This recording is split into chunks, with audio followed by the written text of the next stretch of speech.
Guys, welcome back to my channel. এখন বাজে রাত 8:30। তো এখন ভিডিও করার কোনো ইচ্ছা ছিল না, কিন্তু আজকে আমি আর মাম্মা একটা জিনিস বানিয়েছিলাম বাড়িতে, ফ্রেঞ্চ ফ্রাই। এই যে দেখো, আর একটা আছে, এক বাটি বানিয়েছিলাম, 4টে আলু কেটেছিলাম, এক বাটি হয়েছিল। তো খেতে খেতে আমাদের খাওয়া হয়ে গেছে। রাত্রেবেলা ডাল দিয়ে ভাত খাবো। আমরা ভেবেছিলাম যে কটা রেখে দেবো, ডাল দিয়ে খাবো রাতের বেলা, কিন্তু খেতে খেতে আমাদের আর মনে নেই, আমরা সব খেয়ে ফেলেছি, একটা আর রয়েছে। তো এখন আমরা আবার বানাবো, তাই ভাবলাম চলো তোমাদের সঙ্গে শেয়ার করব আমরা কিভাবে বানাই। আর আমি আগেরবার বানিয়েছিলাম যখন আমরা কলকাতায় থাকতাম, তখন বানিয়েছিলাম, কিন্তু তখন ভালো হয়েছিল না, কারণ তখন আমি অত বুঝতাম না, ঠিক আছে। কি বেসন, ডিম, তারপরে ময়দা ফয়দা অনেক কিছু দিয়ে বানিয়েছিলাম, বাট ওরকম তো হয় না না। তো একদমই বাজে লেগেছিল, তাই না মাম্মা? তখন হয়ে গেছিলো সেই ইসের মতন, কি বলে, চপের মতন হয়ে গেছিলো অনেকটা। কিন্তু আজকে কিন্তু অরিজিনাল ফ্রেঞ্চ ফ্রাই হয়েছে। তবে হ্যাঁ, আমি যদি বলি পুরো একদম দোকানের মতন হয়েছে তাহলে ভুল বলা হবে, ঠিক আছে। তো চলো কি করে বানাই তোমাদের সঙ্গে শেয়ার করি, আর পুরো ভিডিওটা দেখতে থাকো।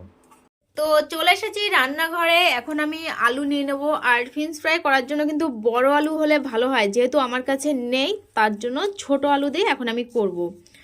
মামা, কটা আলু নেব? আরেকটা? চলো, আমি 4টে আলু করব। এখন প্রথমেও করেছিলাম 4টে আলু, খাওয়া হয়ে গেছে কারণ ভাজার পরে অল্প একটু হয়ে যায়। আলুগুলো ছুলে নিয়েছি, এখন আমি চিকন চিকন করে কেটে নেবো। খুব চিকন হবে না, হালকা একটু মোটা মোটা থাকবে। চলো কেটে নিই, তারপর দেখাচ্ছি তোমাদের। তো কাটা হয়ে গেছে, দেখো একটু মোটা মোটা করে কেটে নিয়েছি আমি। এখন আমি আলুগুলো ধুয়ে নেবো, 2-3 বার ধুয়ে নেবো।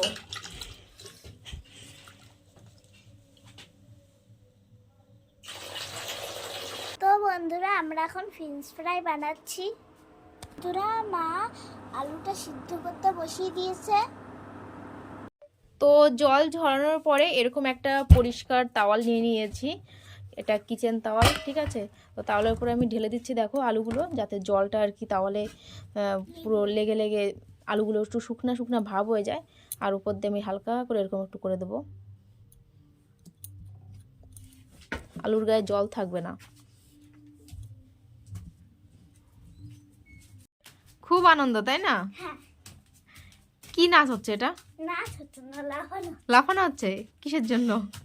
ফ্রেঞ্চ ফ্রাই বানাবো। আরে পড়ে যাবি, গেছে পড়ে। তো বন্ধুরা, সিদ্ধ হয়ে গেছে, মা এখন জল ঝরাতে দিচ্ছে। তো দেখো, আলুর গায়ের থেকে কিন্তু জল শুকিয়ে গেছে। এখন আমি এই কটা আলু কিন্তু 2বার করে ভেজে নেবো, একবার দেবো না, একবার দিলে ভালো হবে না।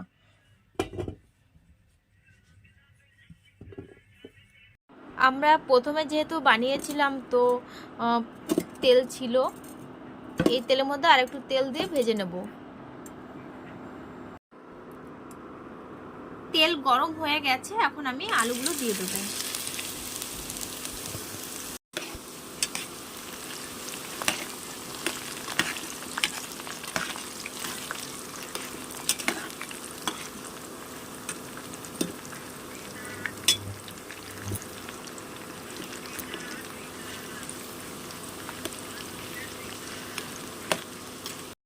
ফ্রেঞ্চ ফ্রাই খাওয়ার জন্য আজকে সন্ধ্যার সময় চাও খাইনি। মামা, খিদে পেয়েছে? পেয়েছে? ফ্রেঞ্চ ফ্রাই বানাচ্ছ, গন্ধে পেট ভরে যাচ্ছে না নাকি? আমি একটা গান গাচ্ছি। কি গান? এই পাশটা থেকে না ফোন ধরলে এত কালো দেখা যায়। তো দেখতে পাচ্ছ আলুটা কিন্তু ভাজা হয়ে গেছে। তো এই আলুটা এখন নামিয়ে নেব আমি। ঠান্ডা হয়ে যাবে যখন আলুটা, আবার আমি তেলের ভেতরে দেবো, তখনই কিন্তু অরিজিনাল ফ্রেঞ্চ ফ্রাই হয়ে যাবে। আর এই দেখো শক্ত হয়ে গেছে, দেখতে পাচ্ছ এখনই। তো বন্ধুরা দেখো, সব আলু দিয়ে দিয়েছি আমি। তোমরা তো প্রথমে দেখেছিলে যে হালকা ভেজে আমি তুলে রেখে দিয়েছিলাম, এখন কিন্তু বেশ কড়াভাবে ভেজে নিতে হবে, ঠিক আছে। আর তোমাদের দেখানো হয়নি পরে, কারণ আমি আমার বান্ধবীর সঙ্গে কথা বলছিলাম ফোনে, তো তার জন্য দেখানো হয়নি। তো ফাইনালি কিন্তু রেডি হয়ে গেছে আমাদের ফ্রেঞ্চ ফ্রাই। আর তোমরা আওয়াজটা শুনে বুঝতে পারছো যে কতটা ক্রিস্পি হয়েছে। এর মধ্যে কিছু মশলা অ্যাড করলে ভীষণই ভালো হয়, খেতে খুব টেস্টি হয়, কিন্তু আমার কাছে যেহেতু নেই তার জন্য আমি দিচ্ছি না। হালকাভাবে একটু লবণ আমি ছিটিয়ে দেবো উপর দিয়ে।